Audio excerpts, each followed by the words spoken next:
Bismillahirrahmanirrahim. Assalamualaikum warahmatullahi ta'ala wabarakatuh. Baik, untuk minggu sekarang kita sudah masuk ke bab 2, yaitu tentang statistika. Nah, apa sih statistika?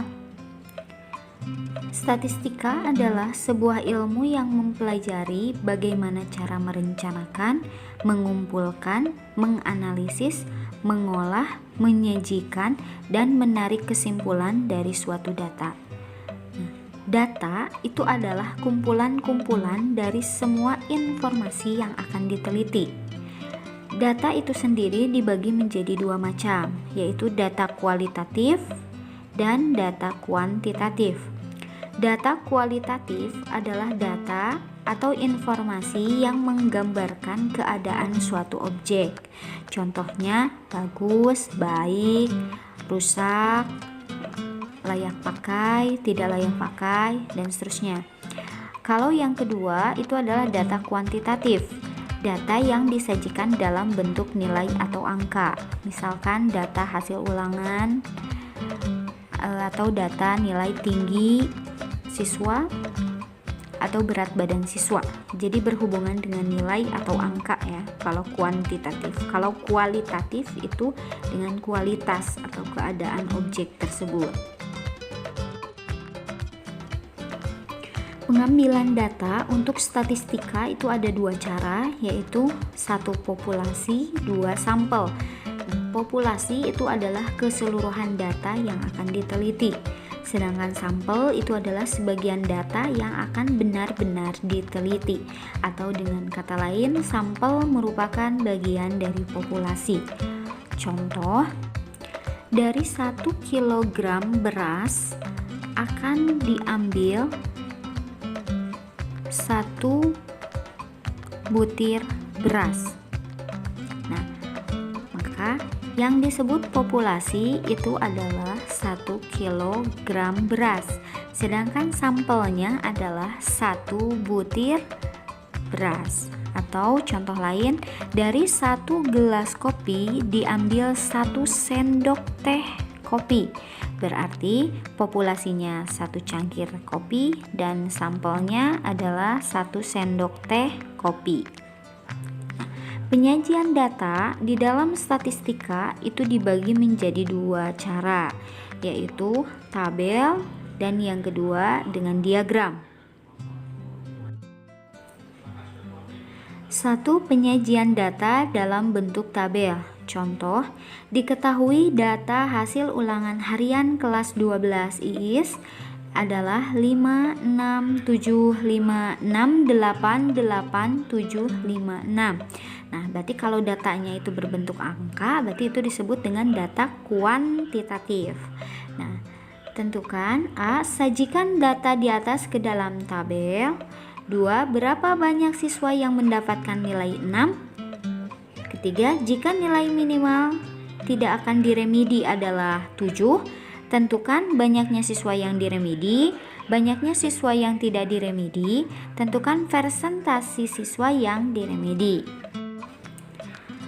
Maka jawaban kita tulis kembali data yang diketahui, yaitu 5, 6, 7, 5, 6, 8, 8, 7, 5, 6. Yang pertama menyajikan dalam bentuk tabel. Nah, berarti kita buat tabel di mana kolom yang pertama itu adalah nilai dan yang kedua adalah frekuensi. Frekuensi itu adalah banyaknya data. Nah, nilai itu kita urutkan dari nilai terkecil sampai terbesar. Yang terkecil itu adalah 5. Berarti 5, 6, 7, 8. Nah, nilai 5 itu frekuensinya berapa? Atau nilai 5 itu ada berapa? 1, 2, 3. Berarti untuk nilai 5 frekuensinya 3. 6 ada 3, 7 ada 2, 8 ada 2. Maka jumlahnya semuanya itu ada 10. Siswa yang mendapat nilai 6, yang nilainya 6 frekuensinya berapa? 3. Maka siswa yang mendapat nilai 6 itu ada 3 orang. Nah, karena nilai minimalnya itu 7, maka Siswa yang di remedial ada berarti minimalnya 7. Berarti yang 5 dan 6 atau nilai yang 5 dan 6 itu wajib di remedial.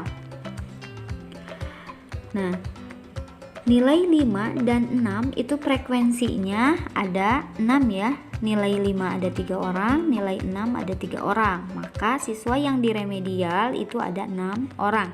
Sedangkan siswa yang tidak diremedi atau nilainya 7, minimal 7 dan lebih dari 7 itu ada 4 orang ya. 2 ditambah 2 yaitu 4 orang. Maka persentase siswa yang diremedi yaitu rumusnya jumlah siswa yang diremedi dibagi jumlah keseluruhan dikali 100%.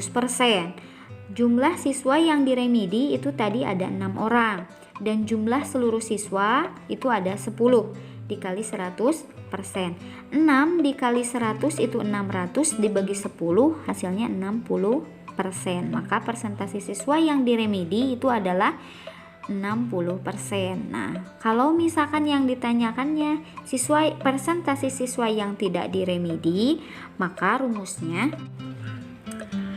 jumlah siswa yang tidak diremedi dibagi jumlah keseluruhan dikali 100% ya. Jadi untuk yang atasnya jumlah siswa yang diremedi atau jumlah siswa yang tidak diremedi itu tergantung soalnya ya.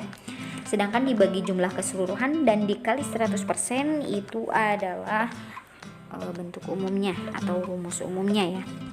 Baik, supaya kalian lebih mengerti dan kalian lebih paham, silahkan kalian kerjakan soal latihan berikut ini. Diketahui data hasil penilaian tengah semester atau PTS kelas 12 IIS adalah sebagai berikut: 776589757 65788978995. Yang pertama, sajikan data di atas ke dalam tabel. Yang kedua, berapa banyak siswa yang mendapatkan nilai 5? Jika nilai minimal lulus ujian PTS adalah 7, maka tentukan banyaknya siswa yang lulus ujian PTS. Yang kedua, banyaknya siswa yang tidak lulus ujian PTS. Dan yang ketiga, tentukan persentase siswa yang tidak lulus. Nah, cara pengerjaannya kalian kerjakan di buku matematika masing-masing. Lalu hasilnya kalian foto dan foto tersebut kalian upload ke link di bawah ini. Ya, mungkin pertemuan hari ini dicukupkan sekian.